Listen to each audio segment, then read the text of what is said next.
Bonjour à tous. Que s'est-il passé dans le collège Marcel Pardet à Dijon? Selon les informations du bien public, 4 élèves de classe de 3e sont soupçonnés d'avoir agressé sexuellement un élève du niveau en dessous la semaine dernière dans des vestiaires. C'est une camarade qui a alerté la direction. Les mis en cause ont été reçus par le principal. 3 d'entre eux auraient reconnu les faits selon le journal. Le rectorat de Dijon confirme l'affaire et assure avoir reçu un signalement de la part de l'établissement.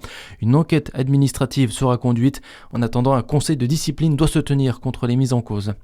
Un conseiller d'Arbois contraint de démissionner selon la Voix du Jura. Le 3e adjoint de Valérie Depierre a donné sa démission visée par une enquête judiciaire. Décision annoncée aux autres membres du conseil municipal le 20 mai dernier.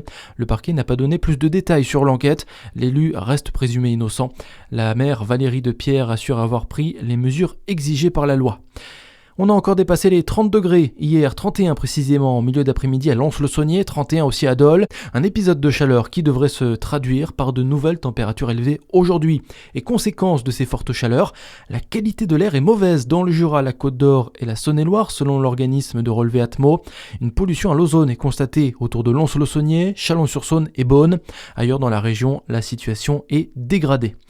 La vague de chaleur qui touche la France depuis le début de la semaine n'épargne pas les établissements scolaires, parfois mal isolés, aux bâtis vétustes et donc mal adaptés au réchauffement climatique. Une réunion interministérielle sur cette canicule précoce est d'ailleurs prévue cet après-midi à Matignon.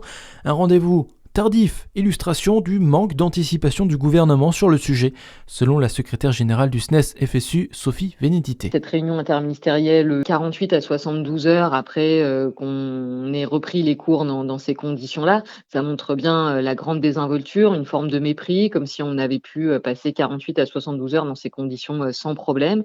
Entre les consignes de bon sens d'Édouard Geffray le mardi matin et cette réunion qui arrive bien tardivement, on voit bien que encore une fois, l'éducation nationale et le gouvernement n'ont pas pris la mesure de la gravité de la situation dans l'éducation nationale. La réunion interministérielle pour faire le point sur la préparation des services de l'État face à cette canicule est prévue vers 16h15. La Norvège a décidé de rejoindre la dissuasion nucléaire avancée proposée par la France à ses alliés européens. C'est l'annonce d'Emmanuel Macron à l'issue d'une rencontre avec le Premier ministre norvégien à Paris. 8 pays ont déjà été associés à cette nouvelle doctrine menée par les 2 seuls pays européens à détenir l'arme atomique, à savoir la France et le Royaume-Uni. Et puis, en Côte d'Or, dans le Doubs et le Jura, plus que quelques heures, il est encore temps de remplir votre déclaration d'impôt en ligne. C'est le dernier jour pour le faire. À 23h59, il sera trop tard. En Saône-et-Loire, vous avez jusqu'au 4 juin. À noter que si vous déclarez vos revenus en retard, l'administration fiscale peut vous appliquer des pénalités. Voilà pour l'actualité. À suivre votre météo sur Fréquence Plus.